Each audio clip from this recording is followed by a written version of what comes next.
You're watching YouTube, the cable access of the 21st century.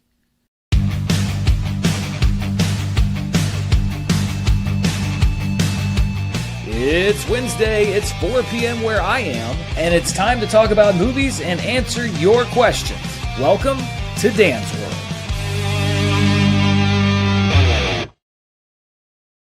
Hello, everybody, and welcome to Dan's World. Can you see me? Can you hear me? That's always the first two questions out of my mouth, and I hope maybe the stream is a little bit better. Woo! That contrast is big. I bought a new piece of equipment to hopefully help make the stream look better, and let me tell you, I'm popping. That color's popping. Let's bring that saturation down just a little bit. There we go. I'm trying to make these look a little bit better, maybe a bit higher camera quality. I don't know how this is doing with the audio delay that we had, but 21 streams in, maybe it's time to start making them look and see better. So that's great. Thank you for joining me here on Dan's World. If you like Dan rants, boy, I got one in the chamber for you today, because we are going to talk about this year's Oscar race, the dumbest Oscar race in history. And that is saying something, because there have been some truly dumb Oscar races in the past, but we're going to talk about the big controversies that have erupted over the last week that just so happen to involve some of the front runners for the acting awards. Isn't that crazy how that works? Let me scan through your comments real quick. First of all, today here on the show, not only will I be talking about the Oscar race, but I'll be taking your questions. So if you want to send in a question, you can send in a super chat. I will definitely get to your question there, but I'm trying to be better about going through the comments and saying or seeing what other people are saying. Let's see. Oh, here's one. Let's see. Dan, where's the One Piece season 2 review? It came out yesterday. Listen, if I had nothing else to do but that, then maybe I could get it out to you tomorrow. It came out yesterday. It's 8 episodes. It's Oscar week. I'm doing this. I'm prepping my Oscar picks. I'm still trying to watch a bunch of the Oscar movies. I'm trying to get through P.T. Anderson's movies. I also have stuff that I do in my own life that is not channel related. I want to do a season 2 review, and I'm hoping maybe I can get it up this weekend if I'm able to watch it. But it came out yesterday, man. It's like 8 hours of show, plus writing, filming, editing, all that. It takes a while. Patience, Padawan, patience. You'll get it. I promise you, you'll get it. All right. So send in your questions, and I'll answer your questions later on in the show. But let's dive into the first part of the show, which is about this year's Oscar race. The Oscars end. This marathon to the Oscars ends on Sunday with the Academy Awards, of course, right here on the channel. You will see my Oscar picks, which are coming out later this week. One reason why I've yet to review One Piece season 2. And then on Monday, early morning, you'll have my recap of the entire show. But this last week or so, a couple weeks, we have seen a resurgence of controversy over these Academy Award nominees. But it's not like last year. So last year, Emilia Perez got the most nominations, and then immediately all this stuff started coming out, and some of it was stuff that went years back. But it was stuff that was like, okay, well, this may be from a long time ago, but it kind of feels like we need to know this. I mean, Carlos Sofia Gascon said, what? It seemed at least relevant, even if it seemed also, and I don't think that this is diminishing the gravity of some of that stuff, excuse me, that this was obviously probably dug up opposition research by somebody who didn't want Emilia Perez to succeed, and it largely did not. This year, the discourse leading into Oscar week has been about largely cats, ballet, and opera. And if you're not up with what's been going on, and I admire you if you're not, this is the first thing. First of all, with Jessie Buckley, who's as locked in, I think, for Best Actress as you can be, there were some controversial, everything these days is so controversial, comments that she made in an interview about her husband's cats. She said she didn't it was painted as she hated cats, which I don't think she said she hated cats. She and Paul Mescal were joking around, and she said that her husband had 2 cats when they met, and one of the cats was not an easy cat to keep, and she made him choose between her and the cat. I don't know how serious that is. I don't know if that actually happened. She had to address this on The Tonight Show, where she was promoting her Academy Award nominated role and The Bride, her big studio film, and say, I don't hate cats. I'm so sorry. I don't hate cats. Even if she does hate cats, that has nothing to do with her performance in Hamnet. But that's what the discussion around Jessie Buckley has been. And by the way, those comments were made in an interview in November. And yet, strangely, as we get to the end of the Oscar race, where she is a heavy frontrunner, out of the ether, they resurface. Isn't it strange how these things resurface? It's all of a sudden, at critical points in the award season, it's almost like there's a paid army of people whose job it is to go through and find anything that could poke a hole in an opponent's Oscar campaign and try to generate a controversy. So there was the Jessie Buckley cat discussion, but that kind of blew over quickly. I had 2 cats. I love cats. Even if Jessie Buckley doesn't like cats, it has nothing to do with her role in the movie. Zero. Nothing. Irrelevant. Objection, Your Honor. Relevance. But that was largely swept off the page by the comments of Mr. Timothée Chalamet, otherwise known as Timothee Chalamet. These remarks were made 2 weeks ago. And yet, out of the ether, they appeared just as Oscar voting was closing. Isn't it crazy that these comments were largely under the radar until like the critical stage in a newly close Best Actor race? When Oscar voting was just closing, most of this stuff blew up right after Oscar voting closed, but it started surfacing just in those last critical hours. Isn't it bizarre how this stuff happens? What a coincidence. Timothée was having a discussion with McConaughey. It was I'm going to stop doing wordplay. We're going to be here all day. Timothée Chalamet did a Variety CNN town hall with Matthew McConaughey. It came out in February, late February, and it was a little over an hour long. They discussed a lot of things. The first clips I saw, they were talking about AI and stuff. At some point, the discussion turned to Timothée Chalamet and the fact that he promotes his movies so aggressively, that he's out there selling his movies. And Timothée Chalamet was saying, well, yes, there's some movies like Barbie and Oppenheimer that people go to naturally, but that he wants to make sure that he's out there aggressively promoting his films because he wants films to survive. He wants people to go to the movie theaters.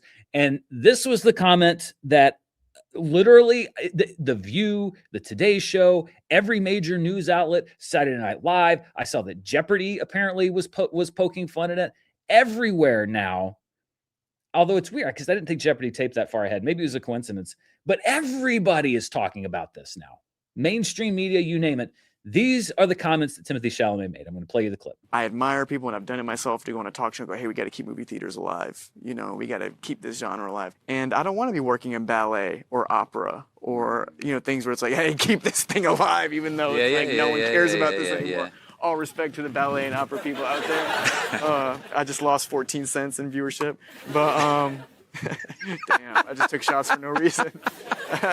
That's not a shot. I hear what you're saying. Yeah. All right.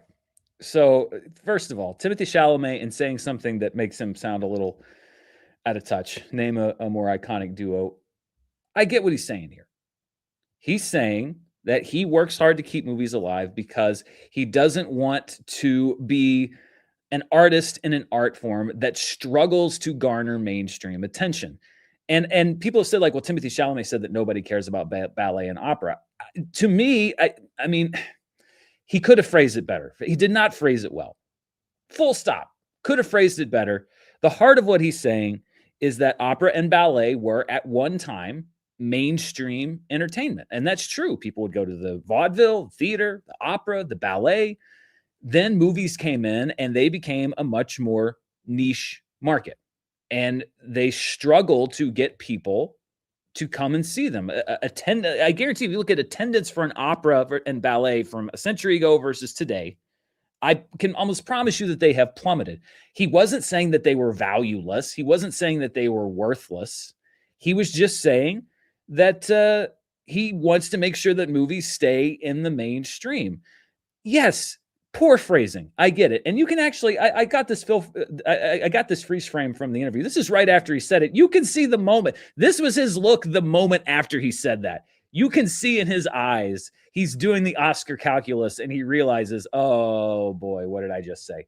It was a dumb way to phrase what he was saying, but people are acting as if he launched this full-scale attack on opera and ballet, when all I think he was trying to do, very inartfully, I'm not saying he bears no blame, but all he was trying to do was say that he works hard to promote his movies because he wants to keep people going to them so that they don't have to struggle to get people to come to them in the same way that opera and ballet have had to in the decades past. I don't think that's such a terrible thing to say. I understand it might hurt a little bit if you work in the opera or if you work in ballet. It's objectively true that people do care. You know, it's not that nobody cares about it. There are very passionate fans of opera and ballet. But again, I think if you look into what he's saying, he's not necessarily even saying that, but I understand, you know, and maybe he meant that part a little bit. But he's been saying, this is the other thing. So this was made in this comment was made in late February. It surfaces the last week of Oscar voting. Since then, people have gone back. He's been saying something like this since like 2018, 2019. I've seen 3 or 4 clips. He said it once on Graham Norton. He said it once when he was promoting The King. The exact same thing. I'm really passionate about this film, and I really want to go out there and promote it because I want movies to stay in the mainstream. I don't want them to become, he's mentioned either ballet or opera, basically saying that they struggle to find an audience. And by the way, he comes from a family of ballet dancers. I believe both his mother and grandmother were ballet dancers, so he probably knows maybe how hard it is for ballet to get an audience. He didn't say it well, and he's his own worst enemy. I'm a fan of his, and even sometimes I will look at stuff he says and go like, oh, come on, man, what are you doing? He gets in his own way. He may very well lose the Oscar. People are going to attribute it to this. That's stupid. I don't think that this would have anything to do with it. Number one, because like I said, I think it blew up mostly after Oscar voting had closed, but also because he's facing very stiff competition. And Michael B. Jordan has had a late surge. We've seen that in many Oscar races before. But the fact that it has taken over so much, like this is the narrative as we're going into the Academy Awards, and not, by the way, his performance and Michael B. Jordan's performance and Ethan Hawke and Leonardo DiCaprio and Wagner Moura's performance in the Best Actor race. If we want to debate who deserves it on those terms, I think that's a healthy debate because those are 5 very good performances. I haven't heard a word about that. Not a single word. Nor Jessie Buckley's performance versus the other people in her category. It's about Cats and opera and ballet, and it's so selective too. I mean, listen, if we're going to be dredging stuff up from the past, there are plenty of other nominees that have had assault allegations or have defended people with assault allegations. And but nobody wants to talk about that. And that's what, again, makes me so suspicious of this because it's so targeted. It's this nominee. And by the way, Jessie Buckley, Timothee Chalamet, both of them considered to be the front runners in their race. And these comments are surfaced and brought back against them as Oscar voting is closing. To me, it totally dampens my enthusiasm for the whole thing because it puts the focus on the wrong thing. Like so many horrific things in Hollywood, this can be traced back to Harvey Weinstein because he invented this kind of dirty tricks campaigning. And it's the same kind of stuff that we're seeing. And it's not just campaigning and it's not just people in the Academy. It's also, especially with this Timothee Chalamet opera thing, when people see an opportunity to jump on something, and you could say, well, Dan, you're doing the same thing. What I'll say about me is I'm legitimately angry about this, and I'm not angry at Timothee Chalamet, and I'm angry at how stupid all of this is. But when people see outrage building, they then see an opportunity to jump on that outrage because they see an opportunity to get attention. Example number 1, Doja Cat. We talked about cats. Let's talk about Doja Cat. So Doja Cat went on TikTok and did this very passionate attack on Timothee Chalamet. How dare you, sir? Ballet and opera are beautiful. Hundreds of years old. You should be ashamed of yourself. Then, like the next day, she apologized. And she said, yeah, I don't really care. I just, well, this was her exact quote. She said, What I was doing yesterday was virtue signaling because I wanted to connect, and I knew that Timothy's goof up was something that I could leverage in order for people to connect with me. I've never been to a ballet. I've never seen an opera. And I took it upon myself yesterday to kind of give it to the man because there's a culture based around outrage and things like that. And people want to feel like they're part of something. It's a need to connect, whether good or bad, and it's easy. It's a modern way to garner clicks, likes, approval, and all kinds of things like that from people. Well, I'll give her credit for coming out and saying it because I think that's absolutely true. I know that there are people who are intensely passionate about opera and ballet. And I've seen many operas, the Met Opera and other ones, posting defenses, and I've seen ballets posting defenses. But boy, there were so many people that cared so passionately about this that I had no idea until it became a big headline-grabbing thing. And now all of a sudden they're outraged. How dare you, Timothée? You should be ashamed of yourself. It's so bogus. It's so bogus. And again, we're 4 days before the Oscars? 4 or 5 days. We should be talking about the movies. We should be talking about the performances. That's why I like doing the Oscar prediction show, which I'm going to be doing on the channel later this week, because I can talk about who I think is going to win, who I think I would pick to win, and I'll talk about that. It's why I love to do by end of the year wrap up. It's why I love to do reviews here on the channel. Let's talk about the movies, and instead we're talking about this junk, this garbage. And I'm talking about it too. I guess you could say I'm part of the process because I'm anti-talking about this junk, but I'm still talking about this junk. So maybe shame on me as well. But it's so ridiculous and it's so stupid and it's so transparent. And the Academy has to address this. They're not going to, but they should address this. Campaigning is just it is out of control. We had the whole Andrea Riseborough thing a couple years ago. Now we've got this idea of this shadow team that's working to undermine nominees so that their person can get the shiny gold statue instead of that person. But what you're really doing is you're hurting the art form. You're doing what Timothee Chalamet was speaking out against to begin with, which is drawing attention away from the movies and probably discouraging people from going because they're like, I'm sick of all this garbage. I'm done with it. I'm done with it altogether. It's so dumb. It's so stupid. I could go on all day about it. I've already gone on 15 minutes about it, but it's just like, it's everything that's wrong with awards. It's why people say whenever I post something about the Academy Awards or any other show, one of the first comments I always get is, who cares? I don't care about this, which is funny because you can just not care about it. You don't have to tell everybody you don't care about it, but it's always one of the first reasons that comments that I see. And this is why, because it is reduced to this nothingness. Yes, sometimes something will come up that is relevant. I think last year was a case like that. But most of the time it's this. Most of the time it's junk.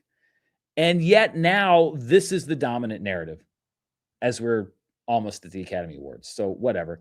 I defend Timothee Chalamet more than most because I think he's really talented.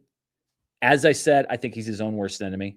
I think that he sometimes says stuff that probably he sees this look in the mirror a lot because he's like, what did I just say? And that general thing could very well cost him the Oscar because I get the feeling that a lot of people don't like him very much. And I get that. I get it. I cut him a little bit more slack than some people do, but I get it. But this is just such a non-issue. And for it to be as dominant as it is very discouraging as somebody who does support movies. And the thing is, I also think the reason I don't hate Timothee Chalamet is because, number one, I think he's very talented. Number two, I don't think his passion for movies and the movies that he works on is a put on. I think he is genuinely passionate about these films. I think that he probably to a fault throws himself into promoting all of these different movies. While all of this has been going on this past week or so, he hasn't really been around to comment because he's been over in Asia promoting his movie because I think it's coming out there now. And he spent the last weeks before that promoting his movie as it came out here. I don't think it's a put on. I think the dude is actually passionate about what he works on. He just kind of can be a dummy sometimes. I can be a dummy sometimes. Everybody can be a dummy sometimes. He's just a dummy on a big stage. I don't know. It's just so dumb. It's all stupid. Why do we even care? I care because I care about what the Oscars should represent. And I also care. I like to see movies get that attention. And every once in a while, the person who I think actually puts in the best performance or makes the best movie wins. Not always, maybe not often, but every once in a while. So anyway, oh, what a stupid story. Okay, so that's all I've got as far as my prepared stuff, because I knew I was going to rant about it for a while. And here we are 20 minutes in. So we're going to get to your questions next. There's already been some that have come in. You can leave a super chat if you want to have your question answered here on the show. Like I said, I'm going to try to patrol the comments a little bit better and grab some comments from people who weren't able to send in as well. I can't guarantee how many I can get to, but I'm going to try. Before we do that, though, we have a sponsor for this week. So I want to thank the sponsor for this week's show, AG1. This video is brought to you by AG1. As we head into March, a lot of people are hitting the road for spring break, but that doesn't mean you have to take a break from doing what's good for your body with AG1, which provides an easy way to stay on track with their travel packs. AG1 is a daily drink clinically shown to support gut health and fill in nutrient gaps with over 75 ingredients, replacing the need for a daily multivitamin, probiotic, and more. I have spent, and I totaled this up yesterday, 45 of the last 76 days away from home. But AG1 and AG1 travel packs have helped me keep my morning routine of drinking AG1 intact. And you know what? A little consistency isn't a bad thing. AG1 simplifies your nutrition with a multivitamin, pre- and probiotic, superfoods, and antioxidants all in one scoop. And AG1 delivers daily immune support, which is always a good thing when you're on the go. This is the perfect time to go into the spring and summer feeling your best as we all get ready to emerge from our winter cocoons and head out into the sun. Go to drinkag1.com/Dan Murrell right now to get an AG1 flavor sampler and a bottle of vitamin D3 plus K2 for free in your AG1 welcome kit with your first AG1 subscription order, only while supplies last. That's drinkag1.com/Dan Murrell, drinkag1.com/Dan Murrell. All right. Thank you to AG1 for sponsoring this episode. I'm looking at some comments that have been coming in here. Tracy says the Oscars have always been a homecoming king or queen contest. Maybe Timmy shouldn't have been on top of the sphere. It's only too much when he's criticized. He's overexposed. Again, I think he's overexposed because he maybe doesn't know the line between being out there promoting what he's doing and, you know, overexposing himself. It doesn't sound right. Punksy Dawn says people can be obnoxious and still do nothing wrong. That's exactly what this Timothy thing is. I could agree with that. Listen, I mean, he did not articulate what he was saying very well. Full stop. Major Guest says, why are you defending these people? We all know the politics of the Oscars. Why can't you evaluate performances? Well, that's what I was just saying. We should be doing that. I mean, I don't know what the thing about we all know the politics of the Oscars thing is, but why can't you evaluate? That's what I'm saying we should be doing. I'm not defending, I'm not saying that we should be going after people for this crazy stuff. We should be evaluating on performances. I don't even know what that means. Okay. Let's get to some of your super chats. And again, I'll try to patrol the comments as well for other stuff. Svenus97 says, now you've been to Sundance. What about other film festivals like TIFF, etc.? I'd love to. It's all about, really more than anything, it's expense. Going to a film festival is very expensive. I don't work for an outlet.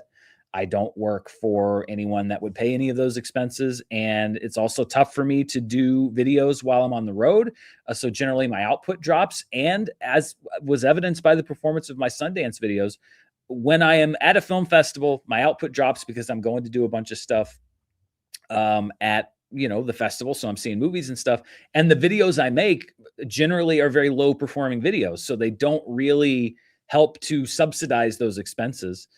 So it really is about picking and choosing schedule wise and cost wise. So if I had unlimited resources, I would love to go to TIFF every year, Sundance every year. But that's just not, you know, I live in the real world. I'm not a huge channel. You know, I'm not, I don't get 800,000, 500,000 views of videos. So I've got to budget accordingly. So yes, I would love to. I'm going to try to, but I also have to not go into heinous debt every time I do it. Papa Squat Official 9282 says, any chart segments you miss doing, box office flashback, Rotten Tomato scores, in memoriam, etc. Could any make a return? Best channel on YouTube. Thank you very much. Tell your friends. Well, you know, I switch things out on charts with Dan a lot. So like the box office flashback, for example, I switched out to do the trivia question, because that's often kind of overlaps with box office flashback. It's asking a lot of times about box office history, but I want to keep the show fresh and I want to keep it fresh for me. I still do in memoriam a lot. It just depends on when, if somebody passes on the day I'm doing a charts episode or a live show or a review or another episode. So I still do in memoriam. Rotten Tomato scores, again, it's just kind of listening to what people thought, and people didn't really seem to be into it. So, things could always make a return, but I'm trying to keep the show fresh as best as I can. Rochester Producers 8847 says, it feels like studios are digging deep for a Dirt Award this season, and let's move the Oscars to February. It's well past time to move on by mid-March. That's funny because when I was growing up, the Oscars were always at this time of year.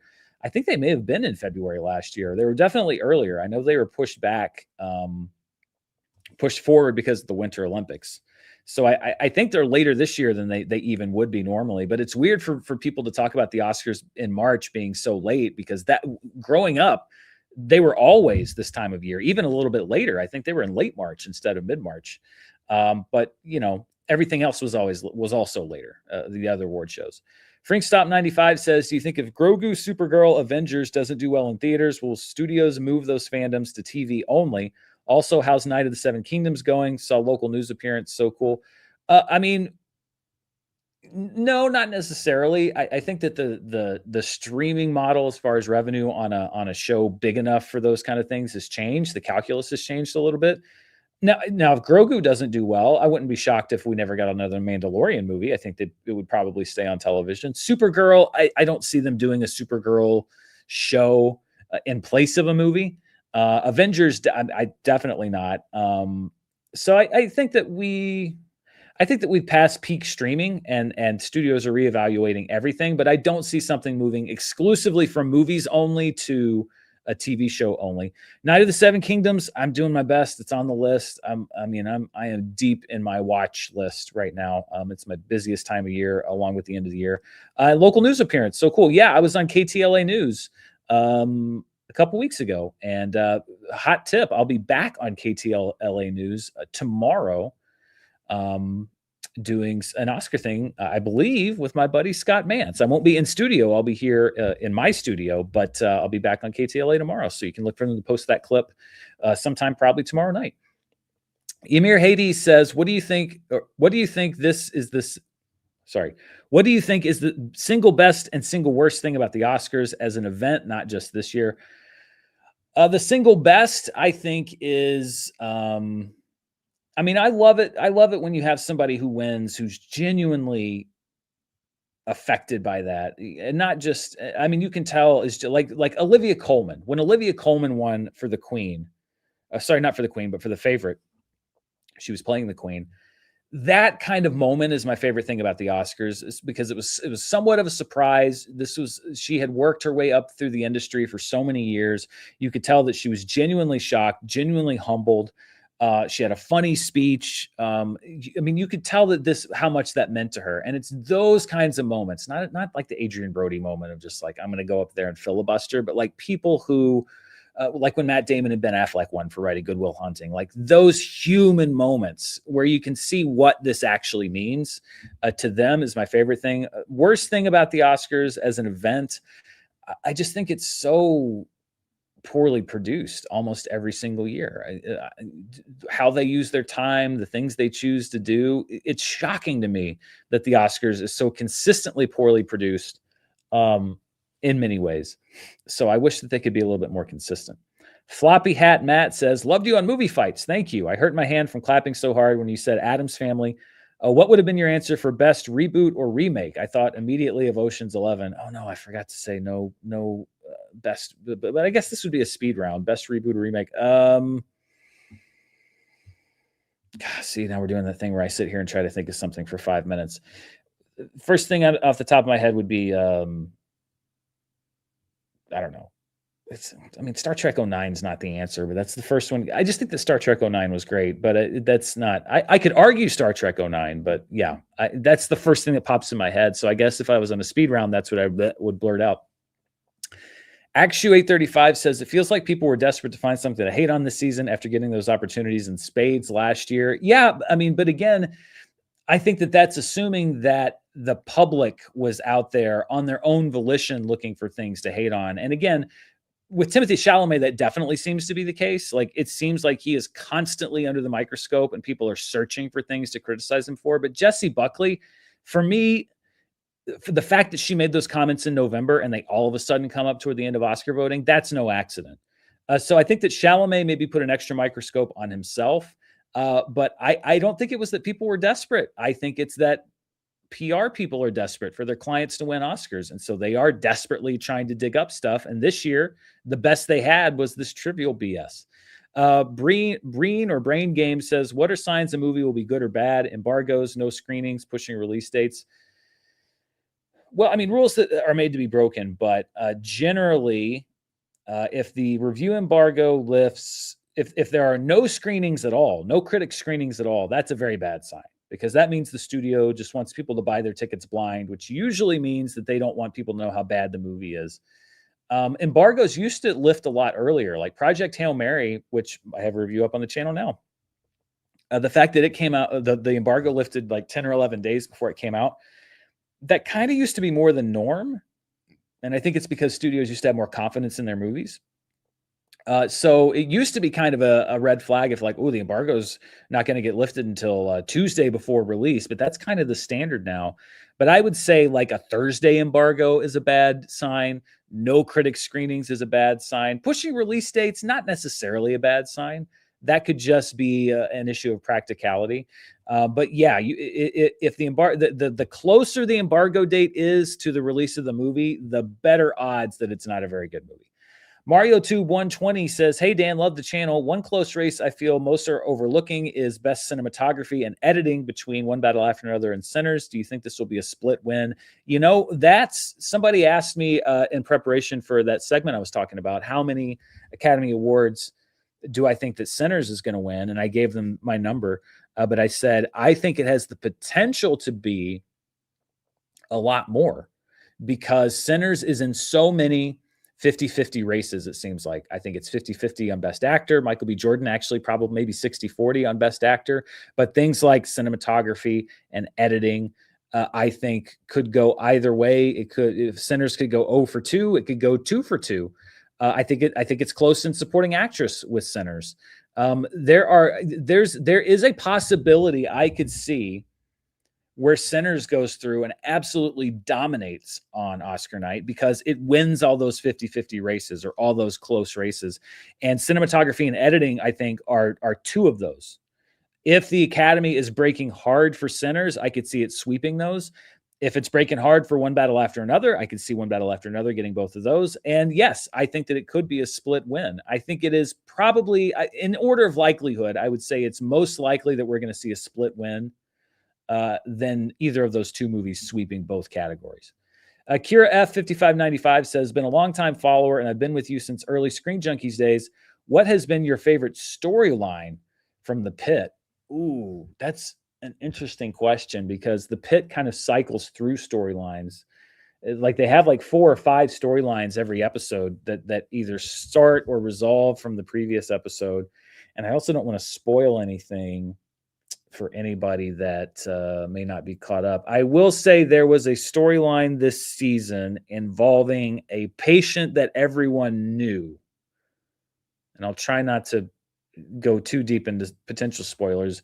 The way that they resolved that storyline and showed how much these doctors actually cared for that person and respected that person as a person, I thought was really touching. And what you learned about that patient as well, I thought was really touching. If you've seen the show, you probably know what I'm talking about. And I mean, that's a storyline that had kind of been following through both seasons as well. And I thought that was a very emotionally resonant way to finish off that story. Dylan Ward 5680 says, what are the chances of going 24 of 24 at the Oscars? Well, I mean, I'm sure that somebody does it. Like one person does it every year, just like there's usually one person that picks the entire NCAA bracket. The chances are low because, first of all, there's no science to it. I know that there are so many people that want to look at like the precursors, which is something I've heard in the last 5 years more than anything else. The precursors say this, the precursors say that. I mean, there are trends. You can look to that for trends, but I think that some people look at the Academy Awards as if they're a mathematical equation that can be solved. And once you crack the equation, then you'll be able to sweep your Oscar bracket every year. The Academy Awards are, as evidenced by the first 20 minutes of the show, inherently illogical. There's sometimes no rhyme or reason to why they pick what they pick. The short categories, for example, every year. I've watched all the shorts for the past few years. I've watched all the shorts this year. There are years when I'm like, oh, that's got to win. That's obviously, I think, the best one. And then it's the one that I liked the least. I mean, there's no rhyme or reason to it. So, I mean, I think that anybody's got a puncher's chance of being able to just blindly pick the all 24 of the races or all of the Oscar races. But the odds are pretty low because it is an illogical method. It's not solvable. It's inherently unsolvable, I think. LGOT Wheels 18 says, hi, Dan. Thank you for what you do. Thoughts on War of the Worlds 2025 being snubbed at the Oscars for Best Actor and Best Cinematography? That's a generational snub. The Oscars are never going to recover from not putting Ice Cube in there. I think it was a hit job, honestly. I think that Timothee Chalamet and Michael B. Jordan got together to make sure that Ice Cube was not in the category because they understood that he was an existential threat to both of them. So I look forward to the tell-all book about that. Pam Ross 10181 says, hi, Dan. I saw your clip on KTLA. You were fantastic. Thank you very much. Do you still think the drama will be the spring breakout movie? I was thinking Ready or Not too. I'm trying to think if I said it was going to be the breakout movie. It was one that I said was not on people's radar that had potential. And I think that it does have potential to be. But I mean, like the breakout movie of the spring, I'd have to go back and revisit that. But what I was saying mostly was that I think that it's got a lot of potential if it delivers on what it's promising to be a bit of a surprise. And I still think it does have that potential. Zach Likes Movies 72 says, what's your favorite animal, Dan? My favorite animal? Like specifically or type of animal? I love cat. I don't want to get painted with the Jesse Buckley brush here. I do love cats. I love cats. I loved the 2 cats and really 3 total cats that I had previously.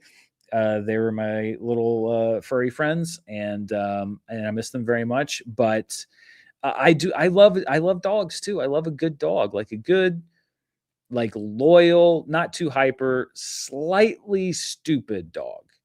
Not like totally dumb, but like cute dumb, like cute stupid, in a way that some people might describe Timothee Chalamet, that I am not describing him as, lest I get in a whole opera ballet controversy. But like, like stupid in a harmless way. I like that kind of dog.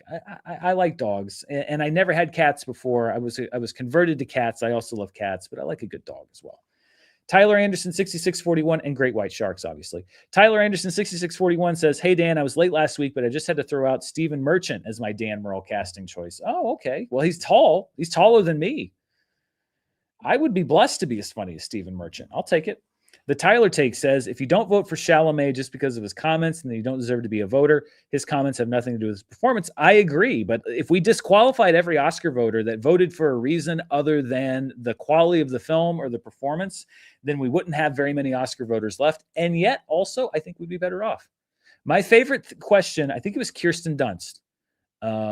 This year or last year, somebody asked if she'd seen all the nominated films or whatever. And she's like, yeah, of course I have. I'm part of the Academy. Like, yeah, that should be everyone's attitude. If you are in the Academy and you're tasked with voting and you want to vote, you watch everything. So if we did disqualify everybody that voted on things that didn't have to do with performance or quality of film, I actually think the Academy Awards would be better. But there's no way to enforce that unless they hire some psychics, which is not a terrible idea. KU222104 says, I hope The Bride doesn't put Maggie Gyllenhaal in director's jail because she took a swing, even if all of it didn't work completely. She could take another swing on a smaller budget next time, and it would be great. I agree. Listen, I did not like The Bride at all. And thank you for the super chat, by the way. I did not like The Bride particularly. It did not come together for me, but I admired her vision there. Even if it didn't really come together, in my opinion, she was not playing it safe. She obviously had something that she was going for. It didn't translate to me. But unfortunately, that's what we see, especially, and I know people are going to have feelings about this, but it's the truth, especially with female directors and directors of color. They tend to go to director's jail more often and for longer than their white male counterparts as far as getting another movie. I hope that Maggie Gyllenhaal does not end up in director's jail either.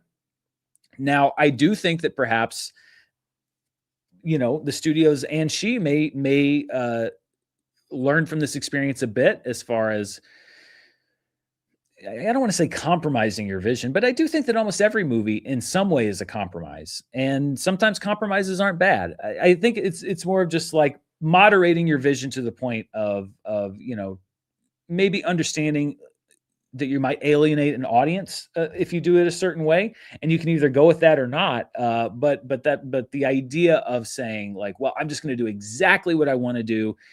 Audiences aren't going to get it, but I get it, and that's the most important thing. I mean, that is great as an artist, but there's a commercial element to consider. But I agree. I hope she doesn't go to director's jail either, because I would still be and am still excited for her next film, because she did some interesting things with The Bride. And there's a lot of times where that happens with the director. They put out a movie that doesn't totally work, but does some interesting stuff. And then the next one, it's refined a little bit more and it's better than the last one. That's how most directors work. That's how it works for most directors. So I hope that we see that as well. Do I love movies, man? I don't know. Do you? Says, hey, Dan, love your channel. Clayton Davis has said that Ryan Coogler is going to win for director. I am in his camp as well. He has a strong narrative. Again, it shouldn't be about narratives. It shouldn't be about narratives. It should be about, who do you think did the best job? Who do you think made the best movie? Clayton Davis is one of many awards experts out there. I have seen, he is very strong on the centers train. He's got an interesting track record when it comes to predicting award stuff. Sometimes he goes way out on a limb and it works out. And oftentimes he goes way out on the limb and then the limb breaks underneath him. But I know that Clayton Davis is all in on predicting centers this year. I think that Ryan Coogler's got a great shot at winning Best Director. You'll have to stay tuned to see if he's my actual pick. But this thing of like, he has a strong narrative, that's not what the Oscars are for. It's not for Best Narrative. It's for Best Director. Who do you think was the best director?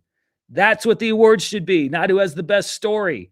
This isn't Game of Thrones. We're not Tyrion Lannister anointing Bran the Broken as king of the Seven Kingdoms. Sorry, spoiler alert. It's not about good stories and good narratives, unless you're talking about the prize for the best story or the best narrative. The Oscars are going to drive me nuts.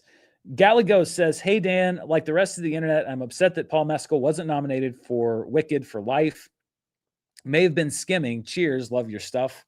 I think I might have missed that joke. That joke might be way over my head. Cheers. Love your stuff. Thank you. I appreciate that.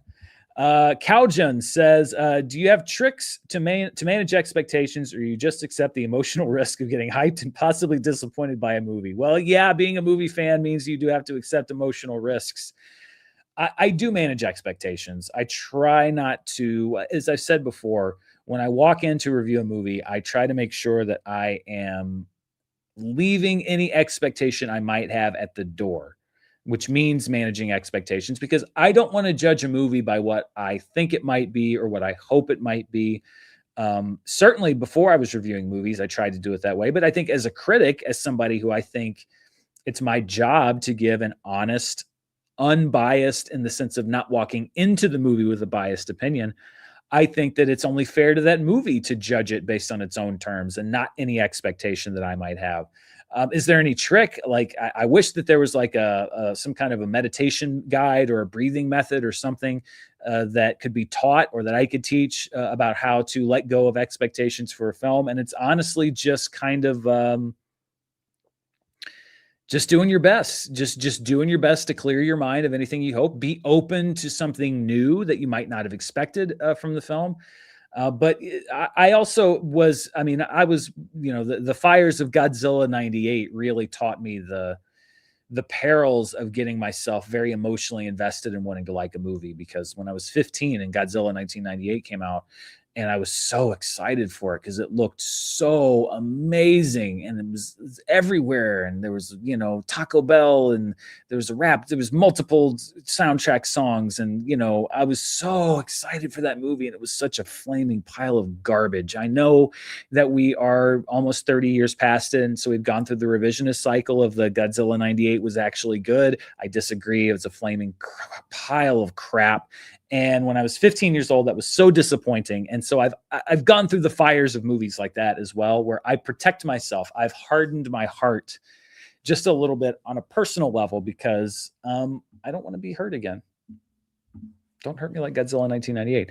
That one guy, thank you very much for the super chat, says, what movie explicit scene do you think added the most to the plot?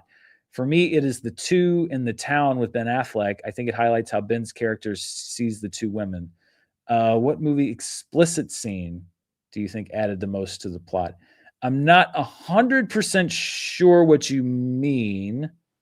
Unless you mean like a scene of like nudity or sexuality, like explicit in that way, like a sex scene. I mean, they have a tendency to be superfluous, extraneous. I would say, very famously, Basic Instinct. Any of the nudity in that film, but particularly what happens in the interrogation scene. Some people might find that to be extraneous, but I think actually you have to establish that character, Sharon Stone's character, sexuality and her ability to use that to manipulate and control men. That is such a key part of the plot of that film. I think that you could say like, oh, well, that was not necessary, but I think it is actually necessary to the narrative of the movie. So that's one that jumps up to me. If that's what you meant, I hope I got you right. Hakeem Cisse 15 says, the crazy contrast from Amelia Perez drama last year to Marty Supreme Oscar villain is definitely hilarious. Oscars are always going to be entertaining. I mean, it is entertaining in its own weird way.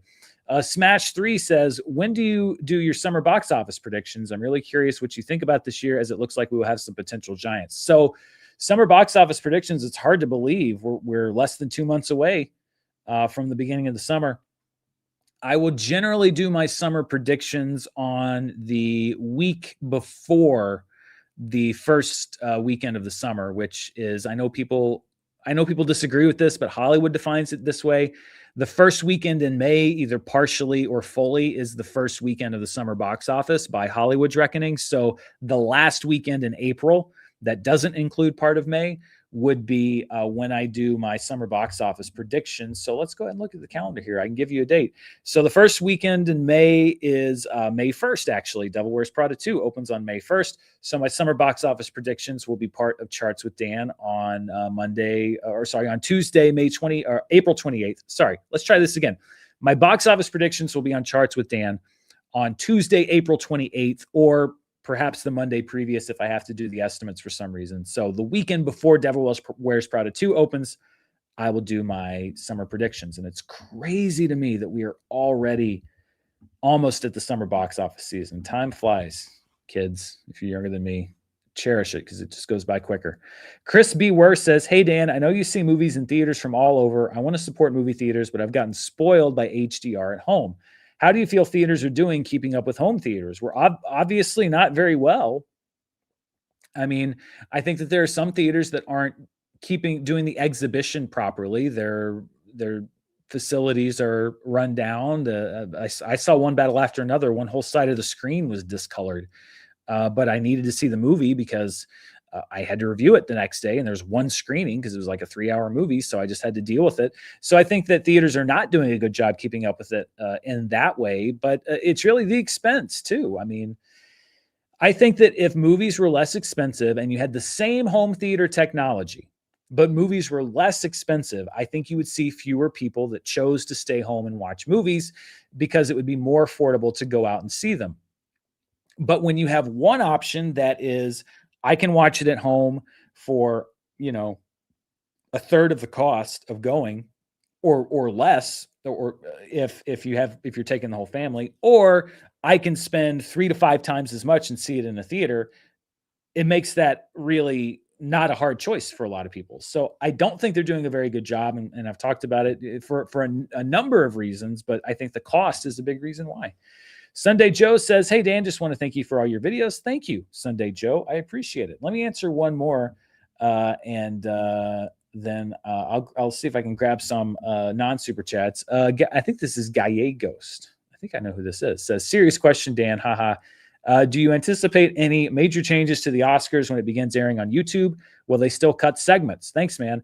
Yeah, well, I think that there will still be advertising, but not as much. If you watch the SAG Awards, or sorry, the Actor Awards on Netflix, they did like 45 minutes straight with no ads, and then they would have little 2-minute ad breaks every 15 or 20 minutes or so.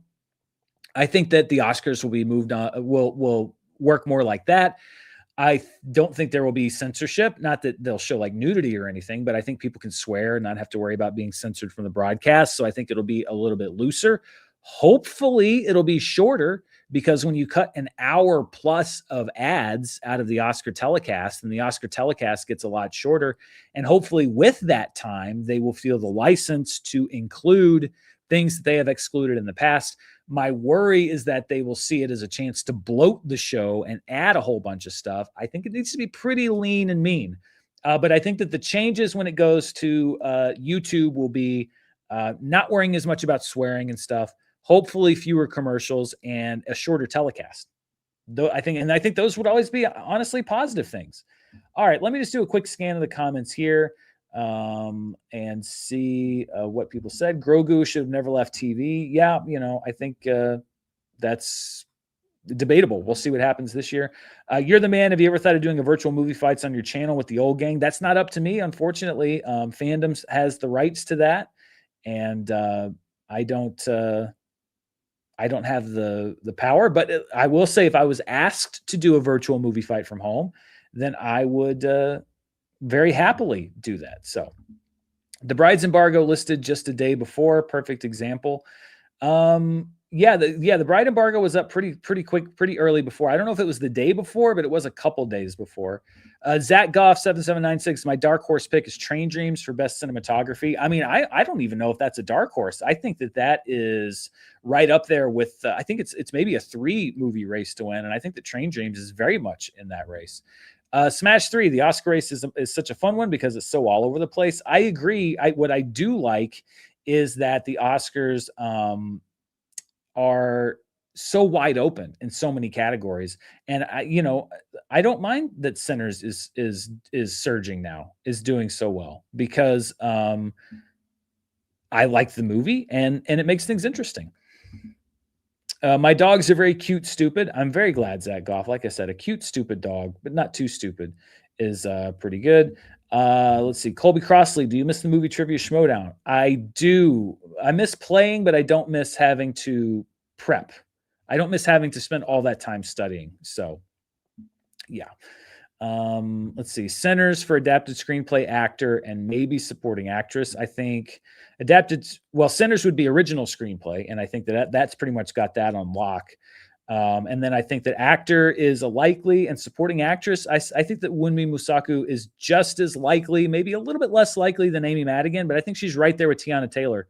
And I think it's very close between the three of them, which means it probably is going to be somebody that we don't think. I don't know how you deal with people's questions. They can be so dumb sometimes. Oh, come on, it'd be nice. That's I love taking questions, and some, I would not categorize them as dumb. I disagree with your assertion. Sometimes they just require a different kind of thinking. I'm new to following awards. I don't understand how people are differentiating all these awards. How do you distinguish between Best Picture and Best Director or Screenplay? I mean, I think that there is,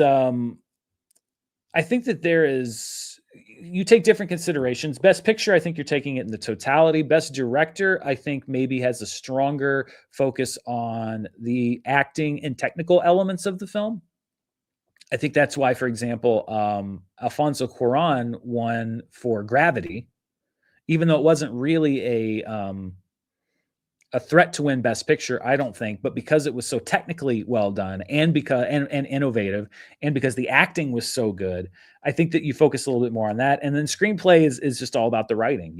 How original is it? Is it something new? Is the structure something new? Again, maybe a movie that's not necessarily going to compete or even be nominated for Best Picture can have the best screenplay of the year. And then adapted versus original is also a couple different considerations.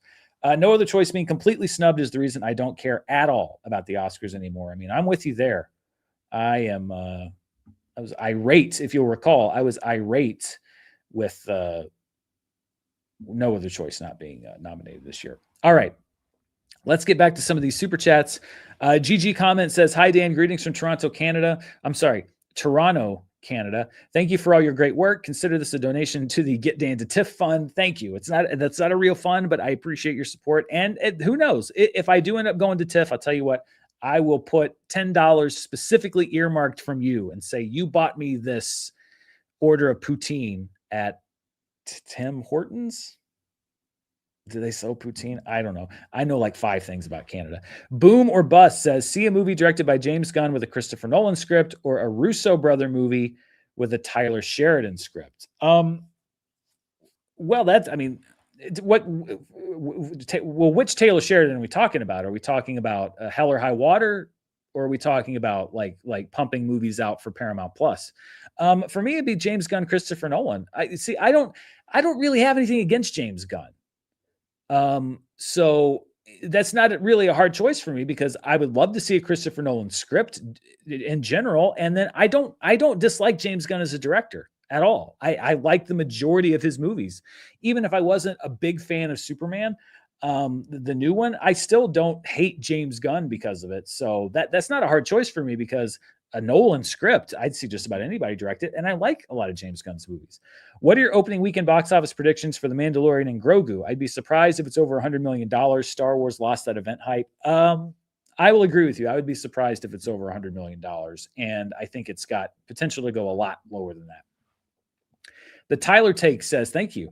Are you aware of the upcoming Maul animated show? I would normally be hyped, but now I can't bring myself to care. I've been so burnt out on Star Wars that I haven't even watched Andor season 2, even though everyone says it's good. Well, first of all, let me pile on here. Andor season 2 is really good. And I think you could watch it even if you're burnt out on Star Wars, because it's different from the rest of Star Wars. I think you could watch Andor season 1 and 2 if you've never seen anything Star Wars, and maybe be a little bit lost at first, but still enjoy it on the level of a political thriller, a character drama. So jump on Andor season 2, because it's really good. Yeah, I knew that there's a Darth Maul show. Again, everything now, Marvel, Star Wars, it's all lost its specialness because there's been so much of it. I mean, I so look forward to the books that are going to be written on the streaming era and the absolute bungling that was done by every major studio that completely burned out all of their IP and racked up billions of dollars of debt for the sake of wanting to be Netflix. It's mind-boggling to me. Revo Thrills, a member for 14 months. Thank you. Says, love the channel. Greetings from Brazil. Thank you very much. Good luck to the secret agent on, not that I assume because you're from Brazil that you're rooting for the secret agent. It just seems like most people from Brazil are rooting for the secret agent. So good luck to the secret agent on Sunday night. Pam Ross 101 says, do you have a favorite underdog win at the Oscars? Mine was Godzilla -1 for visual effects. I mean, that was great. They must have thanked Godzilla himself every day. Thank Godzilla that Dune Part 2 delayed out of that Oscar cycle, because that opened the door to Godzilla -1 winning. I'm trying to think favorite, like if there's one that, I mean, Olivia Colman, and I mentioned her before, Glenn Close was the heavy favorite for that Oscar. I mean, I could be misremembering it, but I think that she was still considered to be somewhat of an underdog, not a huge surprise, but somewhat of an underdog, just because she was up against Glenn Close, who had never won. And this is her year. And I think you can see in her reaction that she maybe didn't expect to win. So that's one. I mean, I'm too young to remember Marissa Tomei winning, but it is great that she won for that movie, because you don't often see that sort of performance break out at the Oscars, that kind of comedically driven performance. They usually lose to the big dramatic performances. I remember when Adrian Brody won the Oscar, when it was considered to be like, well, it's between Daniel Day-Lewis and Jack Nicholson, and then Brody kind of comes in and wins, which is why I don't discount Leonardo DiCaprio or Ethan Hawke this year, because all of the publicity has been about Michael B. Jordan and Timothee Chalamet. I remember back that year, back in 2003, I think it was movie year 2002, Oscars 2003, when it was all about who's going to win Best Actor. Is it going to be Jack Nicholson for About Schmidt, or is it going to be Daniel Day-Lewis for Gangs of New York? And it was Adrian Brody. So even Best Actor, you could say like, well, one of the two people are going to win. Not necessarily, because that was a big upset win to watch. Z. Jacob Ball says, hey, Dan, rewatched your favorite movie fight with Elijah Wood and Nick today. That one was my brother and I's favorite. What are some of your favorite movie fights? I mean, the one, I think I did 2 with Elijah. Were great. He was a great opponent and just a nice guy, just a super nice guy. The ones that I did with Kevin Smith, just because of what Kevin Smith meant to me growing up, and the fact that he was also nice, and he and Elijah are both genuine movie geeks. And then of course the infamous Sequest fight with I believe Stuckman was the third one on that. I think it was me, Spencer, and Chris Stuckman. That one always sticks out to me. And then drunk movie fights, from what I can remember of it, that was a great time. Emir Hades 3211 says, director you would resurrect for one more film. In good health, I would add that caveat myself. I don't want a zombie director. Ooh. Man, well, Kubrick. Kubrick or Hitchcock, but I'm going to go with Kubrick, because I would want to know, how does Kubrick use the technology of today, the camera technology of today? Does he embrace the new visual effects, or does he go kind of old school? I'd love to see one more Kubrick film. Not AI, though. The Yankee 1322 says, Dan, have you seen any of Julia Ducournau's films? I've seen Titan. That's the only one I've seen. And it's very interesting filmmaking, I have to say. Smash 3 says, I'm excited for horror this year. It looks like we could have another good year of horror. Any horror flick that you are excited for? Oh, man. Now I got to think off the top of my head again. Nothing immediately jumps to mind. I'm sure that there is something on the radar that has piqued my interest. But one of the great things about horror is it's always maybe the ones that don't jump out at you, like Smile or Weapons. The ones that when you start the year, you're not like, ooh, I can't wait for that movie. That's one of the things I think is kind of specific, not specific, but common in the horror genre, is the breakout hits and the ones you love aren't necessarily the ones that you see coming. They're the ones that kind of seem like, oh, it's another horror movie. And then it comes out and you're like, ooh, that one's really good. So nothing immediately jumps to my mind. But I look forward to discovering one later this year that maybe I'm not thinking about. Oh, I will actually say Leviticus. Leviticus was one of my favorite movies at Sundance. It was picked up by Neon. It's coming out this summer, and it's a bit of a cheat because I've already seen it, but I really liked it. So I'll say Leviticus. Look out for it. Sunday Joe says, hey, Dan, in honor of the Oscars, I'm curious, what's one great and one terrible experience with a celebrity? Who would you love to have an interview with? Okay, first of all, I don't know if I could publicly say oh, I talked to this person and it's just kind of, I don't know. What's one great experience? Well, first of all, what's one great experience with a celebrity? The whole the thing when we threw the surprise wedding for Nick Mundy with The Rock was incredible, because he was all in and 100% committed, and really easy to work with, and always was. When we did like 4 or 5 videos with The Rock, I think. Same with Ryan Reynolds. We did, I think, 3 honest trailers with Ryan Reynolds. He was always all in, would record stuff on his own, would punch stuff up on his own. Was so great to work with. He sent us a bunch of aviation gin. I still have a bottle that he sent us. So professionally, they were both great. I also spent, not at Screen Junkies, I worked on the last season of the Sarah Silverman program when it was on Comedy Central. I was assisting the director of that show, Rob Schraub, and Sarah was nothing but incredibly nice to everybody, and even me. She didn't know who I was. I was an assistant. She had no reason to be nice to me because, I wasn't even her assistant. And she was so nice and so sweet, and would go out of her way to say hello, and just like, and just be very supportive and funny. And I had nothing but good things to say about Sarah Silverman. I mean, a terrible experience with a celebrity. First of all, I don't know if I've ever had a truly terrible experience with a celebrity that I can think of off the top of my head. I was not there that day, but I do remember hearing that Vin Diesel caused a large amount of chaos, unnecessary chaos, when we were doing one of the junkets for the Fast and Furious movies, because he showed up late and was just sort of disruptive, and junkets are so tightly managed that it just was not a good situation. So, and I can maybe think of a couple other borderline stories, but it's not. It's uncouth. It's like kissing and telling. It's just not. There's no need for it. Who would I love to have an interview with? Steven Spielberg, number one, bar none. Steven Spielberg, favorite director. I would love to talk to him. Tom Hiffman says, are you planning on attending CinemaCon this year? I am not. It is way too expensive. On top of Sundance, not a chance. I would like to, but there's no way I could afford to go.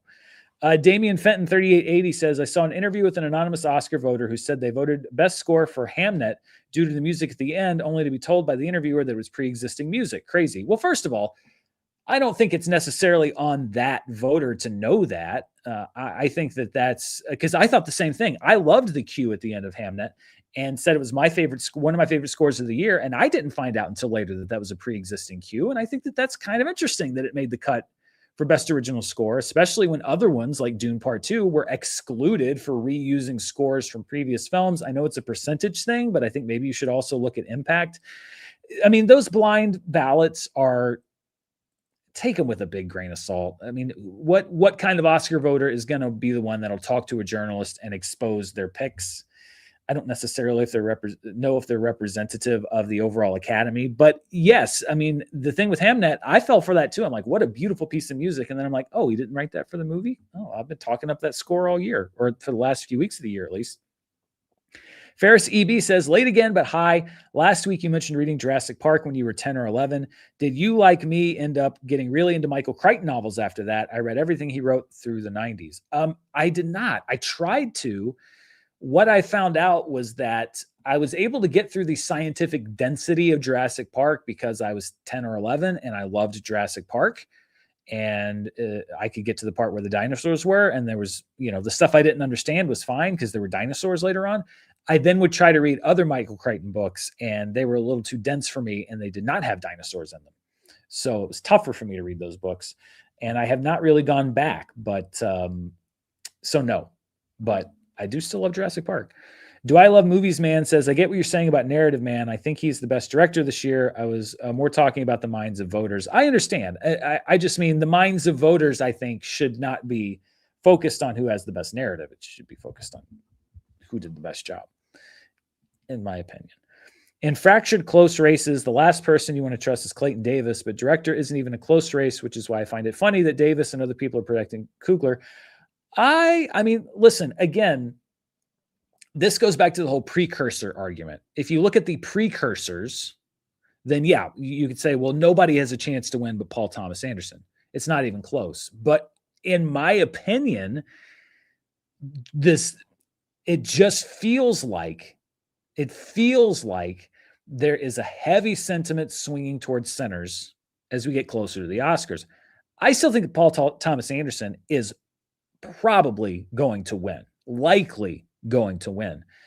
But I don't base that off of just like, oh, this is the precursors. I think there is a chance that the last minute voting could have come in huge for Sinners, which means I think you have to give Coogler a legitimate shot at winning. I don't want to impugn Clayton Davis's talent and skill as an awards predictor. Sometimes I look at his predictions and I go like, wow, that's interesting. That's okay. That's interesting choice. But he doesn't make them for no reason. And I think that there are indications that maybe the late votes largely swung towards Sinners, or maybe more votes than people anticipated swung towards Sinners. So I don't think it's so outlandish to think that Paul Thomas Anderson might not win. Spencer C, 1996 says, favorite Siskel and Ebert moment. Ooh, I mean, well, there's the one, if you can find it, there's the one where they're trying to cut a promo, and it was on a day where they just hated each other, because they'd be the first ones to tell you there were days where they just loathed each other. And there's a video out there where they're trying to cut a station promo, like, this week we're talking about blah blah blah movie, and they just it just devolves into insults. And you could tell the last thing either of them wanted to do was be in the room at that time with that person. So that is the one that jumps to mind, again, because it just showed you one side of that coin of their relationship. But there are other ones where, and then there was on an unrelated note, there was an episode of the animated show The Critic, which is about a movie critic, and John Lovitz voiced the critic. And there was an episode where Siskel and Ebert split, and they voiced themselves, and they even sang like a song, and it was about them like pining for each other. And I thought that was really fun because that played off of the perception of their relationship with each other. I thought that was really cool as well. Before I get into this last batch of questions, let me just really quickly scream through, let's see.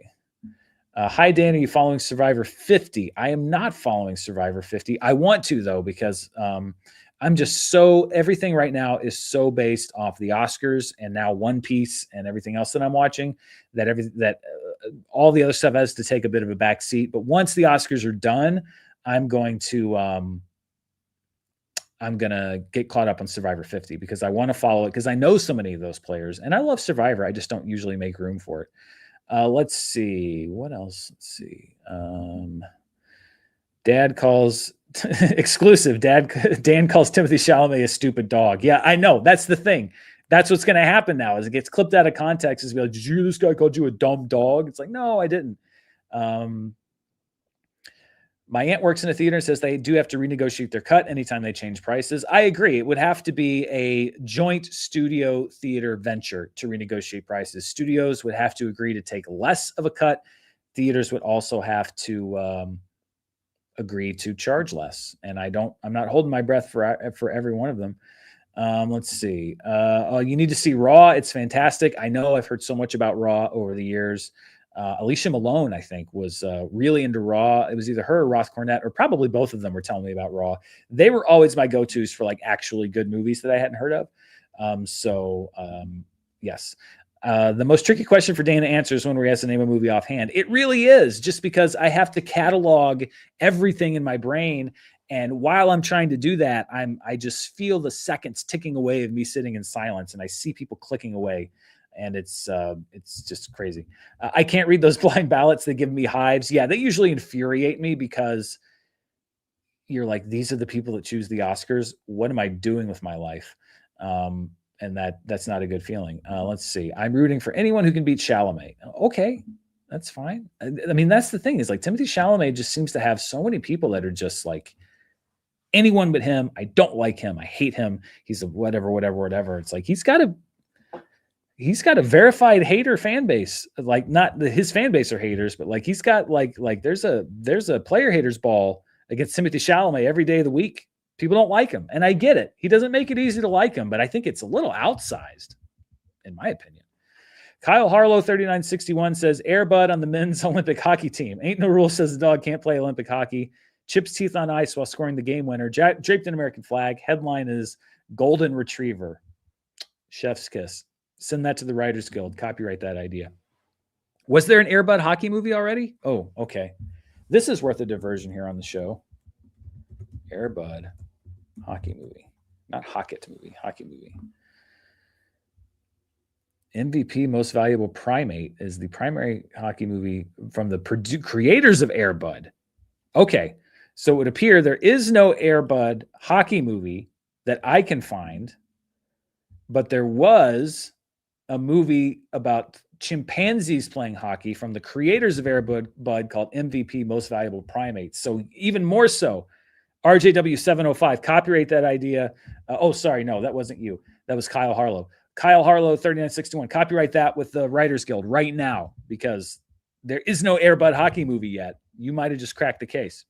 This is RJW 705. Big fan of yours and was wondering after Sundance, do you think you'd make it to TIFF this year? I'm from Toronto and it's a great festival. I would love to. Again, it's about cost, time, expense, all that stuff. So I'm going to look into it, but there's a certain point at which, especially if I want to go, back to Sundance next year, there's a point at which I have to look at it and probably decide between the two.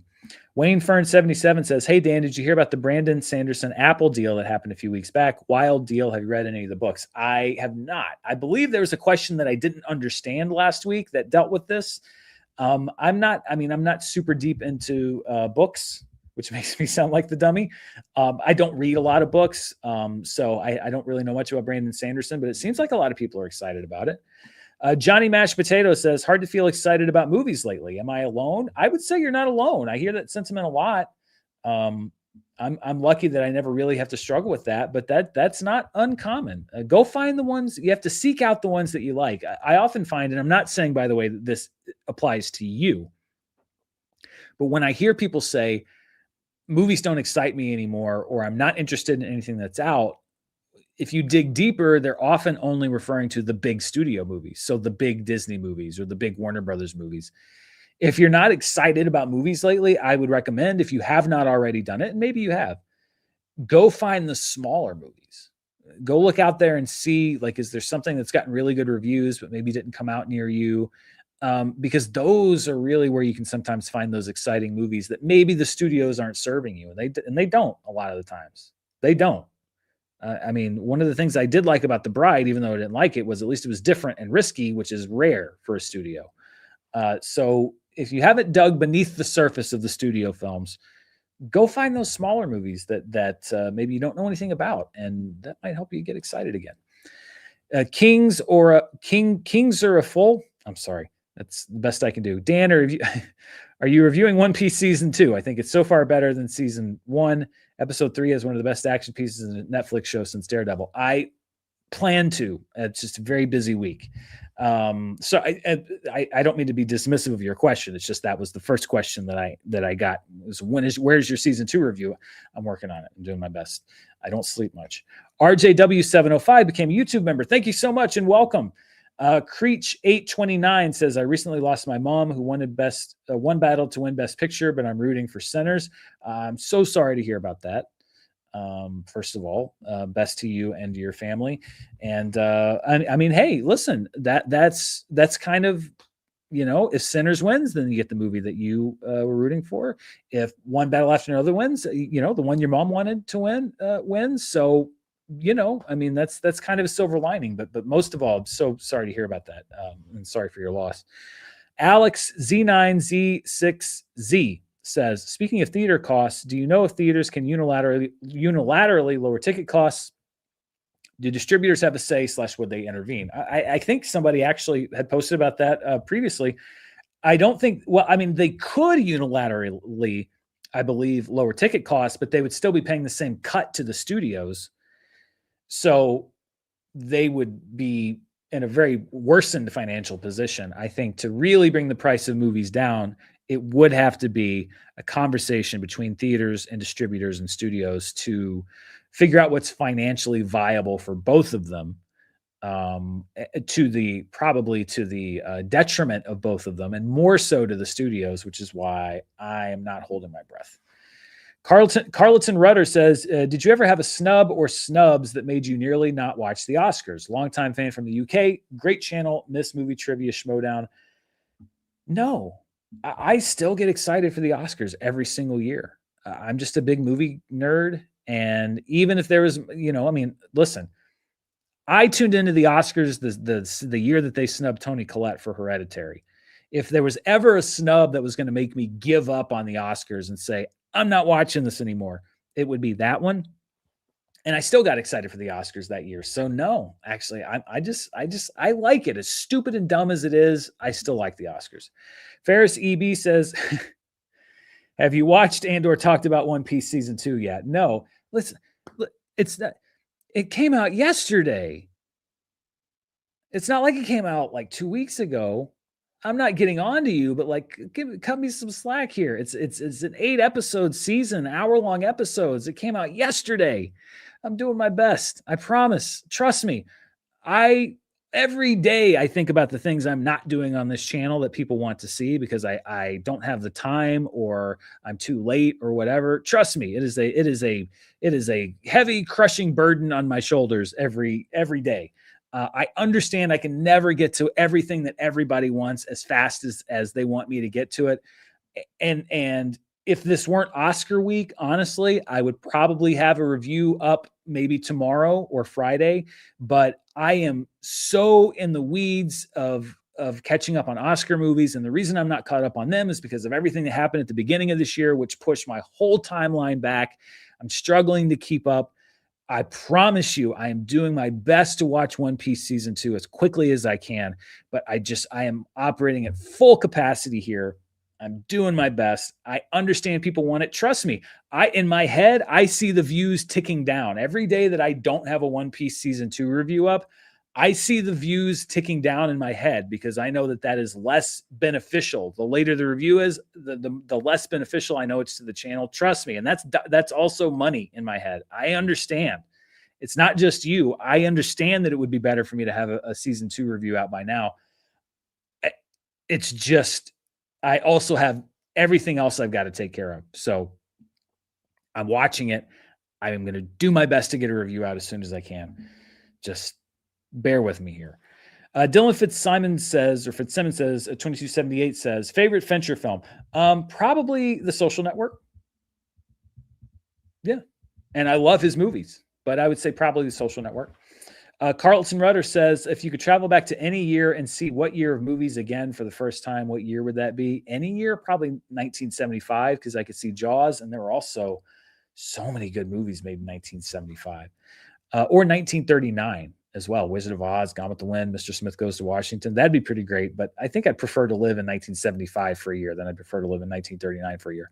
Dylan Fitzsimmons, 2278 says, favorite and least favorite best actor wins. I mean, again, it's hard because I have to catalog everything. I forgot the disclaimer this week. It's hard because for me to answer that question legitimately, I would have to go back and refresh myself on everything and be like, oh yeah, that one and that. I mean, there's not a whole lot of least favorites. There's a lot of favorites because usually a best actor win, Anthony Hopkins in Silence of the Lambs, Peter Finch in Network. They usually win because they were really good. I'm trying to think if there's one that I'm just like, oh, what? He won for that? I mean, I'm sure there is one, but it's rare for me to be like, really, that one? That's the one that won. In the way that maybe you could more easily do it with like Best Picture. Nerdboy 1871 says, how long should theatrical windows be? I think they should be a minimum of 45 days but I think, well, that's the thing. I think there's such a rush to put a hard and fast limit on it. It has to be exactly this amount of time. There's some movies where 45 days, it's actually detrimental to the film because maybe it'll have run its box office course in 30 days. If it's done what it's going to do at the box office, there's no reason to hold it out while it's still fresh for 15 more days just because that's what the rule says. But there's some movies that benefit from a 90-day or 120-day. Look at what happened with Zootopia 2. It just went out of the top 10. It came out in November. So I think that it should be less of a focus on this is a hard and fast rule of how long theatrical windows need to be. And it should be more of a discussion. Again, like ticket pricing, the theaters and the studios, if they want to survive in a beneficial way for each other, they have to talk to each other and negotiate things and act like adults instead of this constant battle that's going on right now. But I don't see that happening. Dylan Fitzsimmons, 2278 says, rank these restaurant appetizers from best to worst. Mozzarella sticks, onion rings, fried calamari. Well, unfortunately, I don't like onions. So onion rings is an easy last. Fried calamari is easy to get wrong. If they're not making the right calamari and all you get are those little like squiddy stick parts that you just like stick in your teeth and they're like nothing. They're just fried batter. There's no meat to it. I've had bad calamari. So fried calamari goes second. I can't honestly think of a time when I've had a bad mozzarella stick. I've had mozzarella sticks that were better than others, but I can't think of a time where I ordered mozzarella sticks and I was like, I regret that. I regret that I ordered that. Whereas with fried calamari, I have definitely thought that. And onion rings, again, I don't like onions, which may taint this whole competition, but that's the ranking for me. Mozzarella sticks, fried calamari, onion rings, almost like a disqualification for onion rings. Not even I rank it last. Christopher Brickner, 5181 said, why is the Numbers website still under maintenance? I don't know, but let me tell you that it's so hard. It was so hard to do charts this week on a single source reference for full box office numbers. So if you don't know, The Numbers is a website that lists box office results, and I think it has become the superior website in the post-Amazon era, where Box Office Mojo was stripped of a lot of its features. So my primary sources for box office every week are Box Office Mojo and The Numbers. And then I also use as a secondary source ComScore Tribute, which is a site out of Canada and sometimes has information that's not on the other sites. And then box office reporting, industry reporting from, THR, Variety, Deadline, all that stuff. The Numbers has been down for maintenance now for over a week. So this past week, I only had Box Office Mojo as my main primary source. So I didn't have anything to compare it to. Sometimes the numbers don't match. Sometimes one of them has a movie that the other one doesn't have. And I'm getting worried about it because it's still under maintenance. And from what I've seen on social media, like when people ask, they're like, oh, we're going to get it back up as soon as we can. That to me doesn't sound like planned maintenance. That to me sounds like they're having issues that might not be recoverable. So I don't know. I wish I knew, and I hope that it's back up by next weekend. This weekend, I should say. Nerdboy1871 says, would you ever predict top box office or production budget profit for the year, not just summer? No, as I said, I'm a little bit more hesitant to predict budget because there's so many variables that I don't want to present myself as an authority if I'm not giving information that's factually accurate. Sometimes I think what I give is factually accurate. Sometimes I'm not sure, and I don't want to spread misinformation. So I don't know if I would do predictions, especially, which is a double on top of that.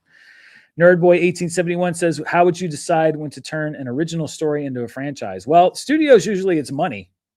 Did it make money? Do more. How would I decide when to turn an original story into a franchise? If I had a good idea for a second one, like an actual good idea, an interesting idea, somewhere that took the story in a different way, a new way, developed the characters in some ways, developed the concept in some ways, like something that would be exciting, but that is not the metric in Hollywood generally. Woodrin the Pootie 696 says, are you planning on reviewing Nirvana the band, the movie? Big fan, by the way. I've heard so much about Nirvana the band, the movie. I mean, at this point, no, because it's been out for so long. I know a lot of people were desperate for me to see it, and I'll refer you back to what I said earlier, which is like, I'm doing my best, but like I said in that ad, if you watch the ad that I did, I've been gone. I've been away from home more days this year than I've been home. Part of that is business. Part of that is a little bit of that is pleasure, and a lot of that is personal. And so I am not even up to where I would be during a normal time. So I doubt there will be a review, but I certainly hear the advocacy for it. Nerdboy1871 says, personal top 3 streaming shows this year so far. I don't watch a lot of shows in real time. The Pit is the only one that I watch week to week. That's on week to week. I'm watching One Piece season 2, or trying to right now. But I don't think I could put together a top 3 because, I mean, as hard as it is for me to keep up with movies, it's even harder for me to keep up with streaming shows. Spencer C. 1996, most memorable celebrity encounter. I mean, I think we talked a little bit about it. The stuff that we did with The Rock was great. And then I got to meet Weird Al last year. That was a dream come true. After his concert in San Diego, thanks to my good buddy, Sam Levine. That was incredible. So Weird Al, even though it was brief, an amazing encounter. Fanboy Cantina became a YouTube member. Thank you very much. And we're getting close to the end of the questions. We should be wrapping up the show soon. We're at almost an hour and a half. So if you have any, send them in here in the next couple minutes, because I am going to want to wrap up the show soon. Ferris Eby says, sorry, I sent another One Piece question. I was late. That's okay. You don't have to super chat and say sorry. That's all right. I apologize if I seemed frustrated. I just, it's like I said, the pressure is weighing on me to get it done. So there's probably a little bit of that leaking out in that answer there. Wells 009 says, Dan, where's your The Pit season 2 review? I'm waiting patiently. Well, it's still on the air. So, we got weeks and weeks left on that one. Dalton Villette says, I get the joke there. Dalton Villette says, what are you most looking forward to and most anxious about with Sundance in Boulder? Big fan, and I live in Boulder myself. Well, I mean, this is assuming that I will get a credential, which I'm not guaranteed to get a credential to go cover it in Boulder. Most looking forward to, it's weird because I've only been to one Sundance. So I would say maybe what is it like in a new setting? I think that there were some room for improvement for certain things at Sundance that could be addressed by Boulder. Most anxious about, I was told that one of the reasons that they were going to Boulder is because there was more lodging, etc. And so that in the move to Boulder, it would be much less expensive to go because lodging would be less expensive. And they announced the dates, and I did a quick look at lodging literally that day to see, okay, well, what's the lodging look like? Yeah, no, that's not the case so far. So I was actually kind of hoping that the move to Boulder would make it a little bit less expensive to go. And that has not been what I've seen thus far, although we're still a long way out. But I am a bit anxious about that because that was kind of part of what I was counting on is I'm bummed to not be going back to Park City, but I was like, but if it could make it more affordable, that might be a bit less of a lift on my part. And that has not been the case so far. But again, we're early. We're in March. It's next January. Ferris EB says, seriously, you don't have to, I promise. Thank you very much for the super chat, but you don't have to do one every time. This is very generous of you, but to be clear, I was only asking if you talked about One Piece on this live stream. I didn't expect a full review yet. I apologize. I probably, like I said, I was channeling other things through that, but thank you. That's very generous. You don't have to super chat every time, or you can put that all in one comment. I'm not going to get offended. Nerdboy1871 says, would you stop watching the Oscars if Minions won Best Picture? Whoa, that would be the biggest challenge yet because I don't see how you could justify it. I see no justification for that. Rabbi Bongstein, 6265. No question, just a super chat. Thank you very much. I appreciate it. James Michael Perry, member for 7 months. Thank you very much. Hey, Dan, love the channel. Thank you for all you do. Thank you for saying that. It's always nice to hear that. Wells 009 says E.T.'s VHS release was a huge event because it was 6 years after it left theaters. Do you think some films would benefit from people missing them? Well, yes, I think that was part of the thing with VHS was that there was enough time after theaters, a few months, that people would be excited to see the movie again. So they would rush out and rent the tape or buy it when it became available. But I have to check that. Is that right? E.T. first VHS release. This is like the fact-checking chair on E.T. was eventually released on VHS and Laserdisc in 1988, 6 years after its theatrical premiere. That has to have been for sale because I see, like, surely it was available for rent before then. Hang on, home media, VHS and Laserdisc. Wow. I'm sorry. It's not that I didn't think you were right. That just sounded so crazy to me that it would not have come out before then. But yeah, I mean, unless there's a separate release, you're right. October of 1988. That is nutty to me. That's crazy that they waited so long. Yes, I do think that films benefit from people missing them, and we don't get that anymore. People take it for granted. Salty Sal 3422 says, thoughts on Who Framed Roger Rabbit? I was hoping it would return to theaters for its anniversary, but now the rights have gone back to the author. Well, I mean, that would not affect I don't believe that would not affect the movie. Disney still owns that movie. So Who Framed Roger Rabbit, the movie being put back out into theaters, I don't believe would be affected by the IP rights going back to the author, which would govern future works, at least as I understand it. I think that Who Framed Roger Rabbit, first of all, was one of my favorite movies of all time when I was a kid. I loved it so much. And then I've come to appreciate it on a whole other level as an adult because it's so A, funny, B, the technology around that movie, the problem solving around that movie, what Robert Zemeckis and the effects team and the animators did in doing, having animated figures and, cartoons that could physically move objects in a real world environment and building because, a lot of people may not know this. There were whole robotics and animatronics that were built to move things and then animated over frame by frame. That movie is a technological marvel. Even if it wasn't a good movie otherwise, what they were able to do with the technology there and the manipulation of real world things by animated characters and animated is incredible. And by the way, I think it's also a really good movie. Bob Hoskins is so good in that movie. I love Who Framed Roger Rabbit. I'd love to see it back on the big screen. Arukas11 says, have you ever been out of the US? Where to go? Yeah, I've been to, let's see, I was in New Zealand back in 2023 for 2 weeks.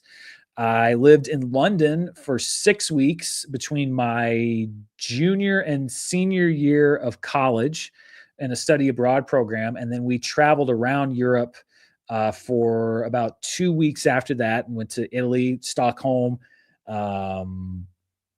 Where else did we go? The Netherlands. And then the summer before, I'd also gone with some friends to Europe for about 2 weeks. And we went to Paris, London. We visited London there. Germany. We went to Berlin, went to Munich. So I've been around several places in Europe. I went to New Zealand, but there's a lot more places I'd like to go. I have not been able to leave the country as much as I would like to. Yeah. Hardcore Henry equals GOAT movie. Dan equals GOAT movie fighter. That's interesting. I've seen Hardcore Henry. It's an interesting movie. I'll take it. Thank you. Josh. Okay. Now hang on. I'd said, see, last week, Josh, you and I believe it's Josh Volcano, right? Not because I was saying Josh Volcano last week. Josh Volcano, I believe is how to pronounce it, says least favorite Pitt character. Hi again. I mean, Ogilvy is, I think I got asked about that. Ogilvy was probably my least favorite, and Santos I'm still not sure about. M Mondo 95 says, do you ever feel a tension with your profession / criticism of others and the potential negative impact it has on their careers? Some cite your reviews of certain properties by people, classes trying to break through as reason for downfall. Do I feel tension of my profession or criticism of others? I understand that if I give a movie a negative review, that might disincentivize people from seeing it. Like, I understand that. And I don't want to disincentivize a love of movies, which is why, I get asked so many times, why do you always say, in my opinion, or I'm not saying you should do that? Right? It's because I want to make very clear that I believe that I have a film-based knowledge and the experience necessary to speak from a position of information when I'm giving my review. So I feel like as a critic, I can point to why I felt a certain way about something, and I can point to my experience in watching films and other films that I've seen in the past and my understanding of the technique and how films are made and knowledge about the craft of film. I think I can point to that as a position of information, but I don't consider myself to be in a position of authority in the sense of I do not give my reviews or try to paint my reviews as me telling you this is the objective opinion about this movie, or saying you definitely should not go see this. There's very few movies that I ever say stay away from. If you look, like, my worst rating is stay away, and that is where I genuinely believe, giving every movie the benefit of the doubt, I honestly think that you would be better off saving your time and money. That is very rare for me. Usually I'm saying I'm not a fan of it. And by the way, the same is with my top rating, see it now. For me to say see it now, that is me basically saying I am telling you you should spend your time and money on this. And I take that very seriously. I don't do that. I don't either tell people to stay away from a movie or see a movie now without considering the ramifications of that. And that's why so many of my reviews are me saying I'm not a fan, or it's fine, or it's good, because those ratings are much more personal to me. I don't subscribe to the everything is great, everything is terrible side of things. And I do take into account the fact that I understand that my words have impact. I've had people say, you understand that you are contributing to the downfall of movies when you say that a movie's bad, because you're keeping people out of theaters and you claim that you want people to go to the movies, but you're one of the reasons why movie theaters are failing, because you criticize movies. I disagree with that. And the reason is that I stand behind every review that I have on this channel, and everything that I say, every review, every opinion that I have, I stand behind it. And if you want to challenge me on it, then I would be happy to engage with you and explain why I think that way. So I don't I don't feel tension with it because I don't take it lightly. I'm serious about it. I give it what I think is time and attention.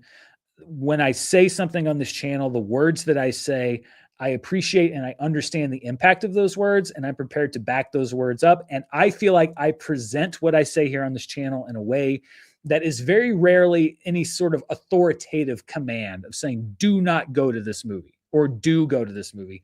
It's very much an analysis from my subjective point of view, which is every critical opinion, and my perhaps recommendation or just expressing my thought. It's good, it's fine, not a fan. I don't have the mechanism in me to consider myself as any kind of objective authority on film. And so that's why I don't feel that tension, because I'm very upfront about the fact that even if I don't like a movie, you might like it. Or if I don't like a movie, I'll point out what I did like about it. And so I don't feel tension about that. I have been accused of contributing to the downfall of movie theaters because I don't recommend this film or another. And I would say that I think that any negative impact by what I've said on this channel, my hope and my goal is to offset that by also featuring movies and shows that I love and telling people you should check this out. That's why I love Sundance. That was my favorite thing about Sundance. I saw 38 movies at Sundance. Those are 38 potential opportunities for the rest of this year and going into 2027 for me to spotlight, like I did with Leviticus earlier in this show, for me to say, I saw this movie at Sundance. You should go see it too, because it's really good. Keep an eye out on that. I feel like any negative thing that I might have by saying negative things about this movie on the channel, I have offset by saying positive things about movies on this channel. And by the way, I don't think that every movie channel can say that.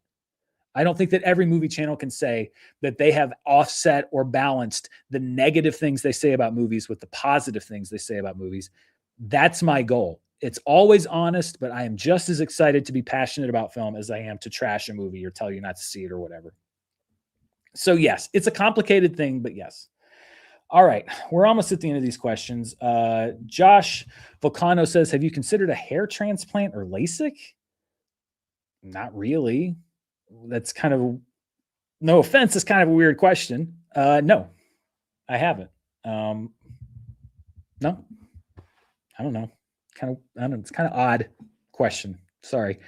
Fado Golan says, I remember before the VHS of E.T. came out, Steven Spielberg said he didn't like the idea that something he worked so hard on could be carried around all day by a 5-year-old. Well, okay.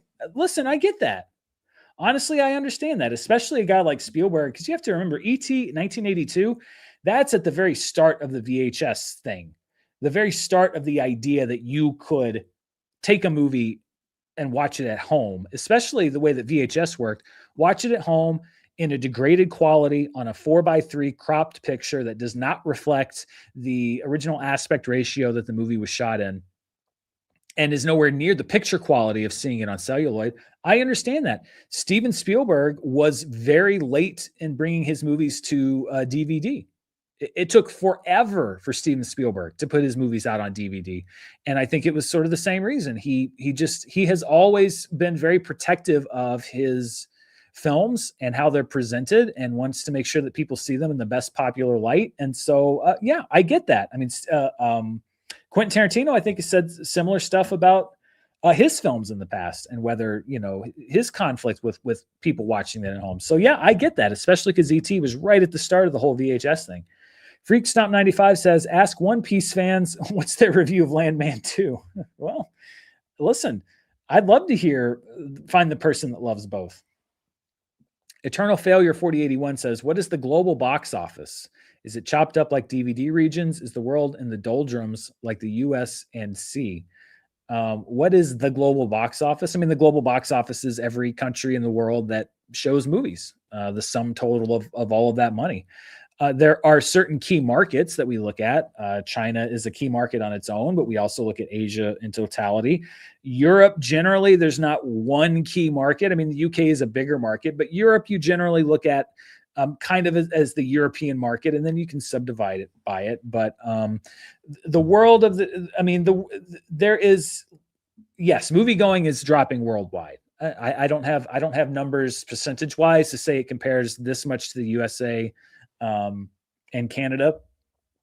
But yeah, it's not a problem or an issue that is only here in the United States. Sorry, I'm getting a bit of a sore throat. We got a long show today. We're almost to the end though. B Money Rule says, "You're the man, Dan. Are you a fan of Double Toasted? I'd love to see you do a collab with them.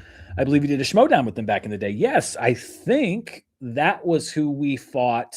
Ben Bateman and I fought live in Houston, I believe, was Double Toasted. I think it was me and Ben. I'm pretty sure it could have been me and Roca. But they were super nice. I've said before, I don't have a whole lot of time to watch YouTube, and especially movie YouTube. So there's not a whole lot of movie channels that I watch, but I've enjoyed what I've seen of their channel. And then they were really great to hang out with all those years ago in Houston. So yeah, sure. Eric Silva Gomez 2481 says, "Bad wording. People look for a reason to hate him." I would agree with that. Chalamet to me had by far the best performance. I honestly, if I were going to cast my vote personally, it would probably be for him or Ethan Hawke. I'd have to really think about that because I love both of them. Black Bag V says, "Thank you for putting a smile on my face. Love your work. I'm happy I could put a smile on your face. Thank you for watching." We're almost at the end here. Long-time listener, first-time caller, and thank you for that super chat. Craig Hull 9621 says, "Thank you for your balanced perspective towards movies and for citing your sources on your entertainment coverage. I'm sure it's a lot of work. Thank you for making that extra effort. I appreciate it. It's just the only way I know how to do things. It's not necessarily that I think it's certainly not a more lucrative approach, but it's the only way I know how to do things. I am in control of, I think I've said this before, but I went to some award show. I don't even remember what it was back in the Screen Junkies days. It wasn't like the Emmys or anything. It was in downtown LA, and Kevin Smith was there. And I'm sure that he said this in other forums, but he was accepting an award, and he said, he always tells people, like, use your voice because you're the only one that has your voice. That is the only thing that is unique to you is your voice. So use it. And to me, I also took that as a command to use it responsibly.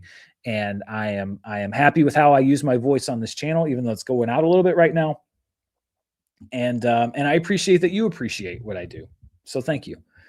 Gakuka says, "Always appreciate your insights and level-headedness. Just a small way to say thanks. I appreciate that so much. Thank you very much." And I believe this is the last question.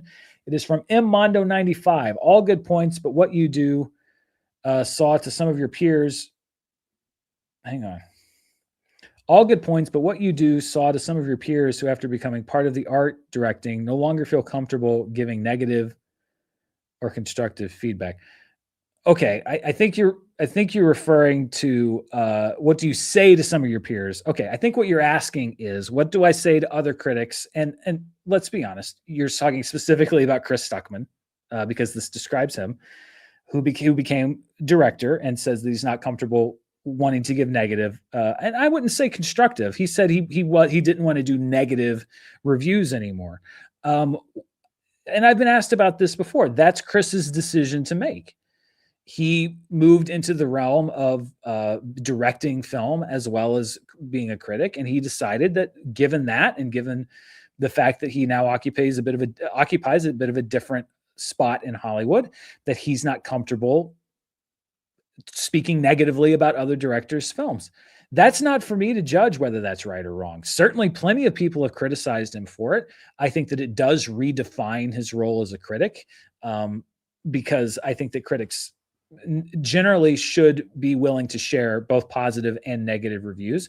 But Chris has also said, he literally is doing something more than that at this point. So, a lot of people have asked me what I think about that. That's Chris's decision to make. The only opinion I have on it is that I think it does redefine his role somewhat in the critical space, but that's also because he's entered another space of the industry as well. And quite frankly, I think that a lot of the blowback he's gotten to that is a little much. It's not like he did this under the radar. He came out very clearly and said what he was doing and why he was doing it. And I think that he got some criticism, and I understand that that's part of it. But a lot of what I've seen online, to me, has felt a little bit overboard with that. That's the choice that he made. You can agree with it or disagree with it, but I think that that he's really taken a bit more of a blow to that from that than he should. That's my personal opinion, and I'm also biased a little bit because I know Chris. I've worked with Chris. I respect Chris. He sort of helped to invent this this space. I mean, Chris and Jeremy, particularly when you look at sort of the solo review YouTube space, they were here from the very beginning. And so not only do I like Chris and have I worked with him, I respect him immensely for what he's done. So, you know, I do feel like a lot of the criticism he's got has been overly harsh compared to some of it. So, yeah, that's just what I thought. All right, let's see. How ironic for that to be Silent Bob's advice. I agree. Kevin Smith's advice is use your voice, and he got popular for playing Silent Bob. That's pretty funny. All right. Your voice is necessary, Dan. Thank you very much.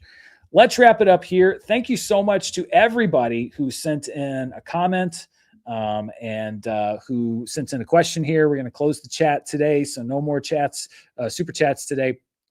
But yeah, we went an hour 50. I can never really tell how long we're going to go because it depends on how many questions you guys ask. I know I was a little better as far as grabbing comments from the chat today. I'm not as good as I'd like to be, but I'm trying to get better. Hopefully the stream was better. I upgraded my setup here just a little bit. It's still nothing fancy, but I upgraded it a bit more than where I was, and I'm going to watch this back and see if there was anything that I missed or that I could do better. But thank you for watching. Stay tuned here. Unless something happens, I'll be doing a stream right here next week. And of course, we will be post Oscars next week. So of course, I'll do my wrap up of the Academy Awards on Monday morning, but I will also be here next Wednesday to talk about the Oscars, the winners, who didn't win. Was it Timothy? Was it Michael B. Jordan? Was it Sinners? Was it one battle after another? If you've got questions, if you've got comments, if you've got any kind of feedback about the Oscars or anything else we're going to be talking about, this will be the show to talk about it right here next week. Thank you for sticking with me through this live show journey. We're 21 shows in. I kind of feel like I'm starting to get my feet under me for the first time. So thank you very much. Be sure to stay tuned right here for the latest in movie news, reviews, box office, all of that stuff. Everybody stay safe. I'm going to go watch some more One Piece Season 2. Take it easy. You got to have fun with it. Have a great afternoon, everybody. See you next time. Bye.